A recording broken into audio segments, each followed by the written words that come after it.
Hello అండి. Welcome to Subbu's kitchen. ఈరోజు వీడియోలో మెంతాకు గ్రేవీ కర్రీ ఎలా చేసుకోవాలో చూపించబోతున్నాను. ఈ కర్రీ అన్నం, చపాతీ, రోటీలోకి సూపర్ టేస్టీగా ఉంటుంది. ఇలా గనక చేశారంటే మెంతాకు ఇష్టం లేని వాళ్ళు కూడా ఇష్టంగా తింటారు. తప్పకుండా ఒకసారి మీరు కూడా ట్రై చేయండి. నేనైతే కూర కోసం ముందుగా 3 చిన్న సైజు మెంతాకు కట్టెల్ని తీసుకున్నాను. వీటి నుండి వేర్లిలా కట్ చేసేసుకొని వీటిని శుభ్రంగా 2-3 సార్లు వాటర్‌లో కడిగేసుకొని ఇలా చిన్న చిన్నగా కట్ చేసేసుకొని పక్కన పెట్టేసుకోండి.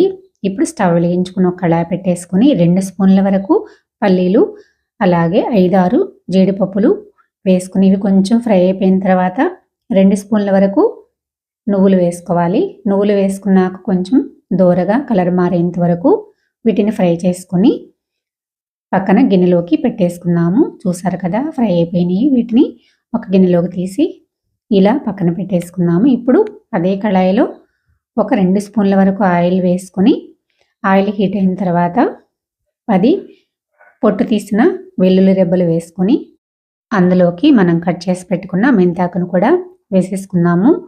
ఇప్పుడు ఈ మెంతాకు పచ్చి వాసన అనేది లేకుండా ఫ్రై చేసుకోవాలి. ఇలా కలుపుతూ ఫ్రై చేసుకోవాలి. మంటని మాత్రం లో ఫ్లేమ్లో పెట్టుకొని ఇలా ఫ్రై చేసుకున్నామంటే బాగా ఫ్రై అయిపోతుంది. చూసారు కదా మెంతాకు అయితే ఫ్రై అయిపోయింది. ఇప్పుడు దీన్ని తీసి గిన్నెలోకి పక్కన పెట్టేసుకుందాము. ఇప్పుడు అదే కళాయిలోకి మరో 2 స్పూన్ల వరకు ఆయిల్ వేసుకోవాలి. ఆయిల్ హీట్ అయిన తర్వాత పొట్టు తీసిన 5-6 వెల్లుల్లి రెబ్బలు తీసుకొని ఇలా చిన్న చిన్న ముక్కలుగా కట్ చేసి వేసుకొని ఇవి కొంచెం ఫ్రై అయిపోయిన తర్వాత 2 పెద్ద సైజు ఉల్లిగడ్డల్ని ఇలా చిన్న చిన్న ముక్కలుగా కట్ చేసేసుకొని వేసుకోవాలి. ఇలా వేసుకున్న తర్వాత ఒకసారి కలుపుకొని ఇందులోకి 2 పచ్చిమిర్చిని సన్నగా ఇలా కట్ చేసుకొని వేసుకోవాలి. ఇప్పుడు ఇందులోకి 1/2 టీ స్పూన్ వరకు పసుపు, అలానే 1/2 టీ స్పూన్ వరకు సాల్ట్ వేసుకోవాలి. నేను ఈ సాల్ట్ అనేది ఉల్లిపాయలకి సరిపడా మాత్రమే వేసుకున్నాను. ఇలా ఒకసారి కలిపేసుకొని ఇవి కొంచెం కలర్ మారేంత వరకు ఫ్రై చేసుకోవాలి. అవి ఫ్రై అయ్యేలోపు మనం వేయించేసి పెట్టుకున్నాం కదా పల్లీల్ని మిక్సీ వేసేసుకోవాలి. అందులో కొంచెం వాటర్ యాడ్ చేసుకొని ఇలా మెత్తగా పేస్ట్ లాగా చేసుకొని ఇలా గిన్నెలోకి వేసుకొని పక్కన పెట్టేసుకుందాము. ఇప్పుడు అదే మిక్సీలో 4 బాగా పండిన టమాటోల్ని తీసుకొని ఇలా ముక్కలుగా కట్ చేసుకొని వేసుకొని వీటిని కూడా పేస్ట్ లాగా గ్రైండ్ చేసుకోవాలి.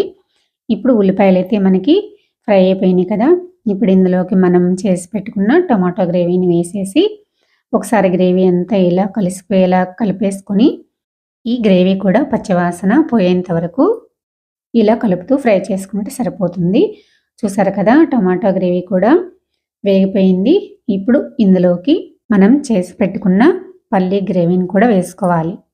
ఇప్పుడు ఇందులోకి 1 కప్పు వాటర్ని యాడ్ చేసుకొని ఇలా మొత్తం కలిసిపోయేలాగా ఒకసారి కలిపేసుకుని ఇందులోకి సరిపడా సాల్ట్ని అయితే వేసేసుకున్నాము. నేనైతే 1 స్పూన్ వరకు సాల్ట్ని వేసుకున్నాను. అలాగే 1 టేబుల్ స్పూన్ వరకు కారాన్ని యాడ్ చేసుకున్నాను. మీ టేస్ట్కి తగ్గట్టు ఉప్పు కారాన్ని మీరు కూడా వేసేసుకొని ఒకసారి ఇలా కలిసిపోయేలాగా బాగా కలిపేసుకొని మూత పెట్టేసి ఒక 5 నిమిషాల పాటు ఉడకనిద్దాము. 5 నిమిషాల తర్వాత చూసారు కదా గ్రేవీ అయితే చిక్కబడిపోయింది, బాగా ఉడికిపోయింది కదా. ఇప్పుడు ఇందులోకి గ్రేవీకి సరిపడా వాటర్ని ఇలా యాడ్ చేసుకుంటున్నాను. మీకు ఎంత గ్రేవీ అయితే అవసరం అవుతుందో అంత వాటర్ని మీరు కూడా వేసుకొని ఒకసారి ఇలా కలిపేసుకున్న తర్వాత మనం ఫ్రై చేసి పెట్టేసుకున్నాము కదా మెంతాకుని ఇందులోకి వేసుకొని ఒక 1/2 టీ స్పూన్ వరకు గరం మసాలా పౌడర్ని వేసుకొని ఇలా బాగా ఒకసారి కలిపేసుకోవాలి. ఇలా కలిసిపోయిన తర్వాత మీకు ఉప్పు కారం ఒకసారి టేస్ట్ చూసుకోండి. చాలకపోతే కనుక అడ్జస్ట్ చేసుకొని మూత పెట్టేసుకొని మళ్ళీ ఒక 5 నిమిషాల పాటు ఉడికించుకున్నామంటే సరిపోతుంది. చూసారు కదా ఒక 5 నిమిషాల తర్వాత బాగా ఉడికిపోయింది. ఇప్పుడు చివరగా సన్నగా కట్ చేసి పెట్టేసుకున్న కొత్తిమీరని వేసేసుకొని ఒకసారి బాగా కలిపేసుకొని స్టవ్ ఆఫ్ చేసుకున్నామంటే కనుక మనకి మెంతాకు గ్రేవీ కర్రీ రెడీ అయిపోయింది. ఈ కర్రీ అన్నంలోకే కాదు చపాతీలోకి, రోటీలోకి సూపర్ టేస్టీగా ఉంటుంది. అందరూ ఇష్టంగా తింటారు. తప్పకుండా మీరు కూడా ఒకసారి ఇలా ట్రై చేసి మీకు ఎలా వచ్చిందో కమెంట్ చేయండి. నా వీడియో కనుక మీకు నచ్చినట్లయితే లైక్ చేయండి, సబ్స్క్రైబ్ చేయండి, షేర్ చేయండి. మరో మంచి వీడియోతో మళ్ళీ కలుద్దాం. Thanks for watching.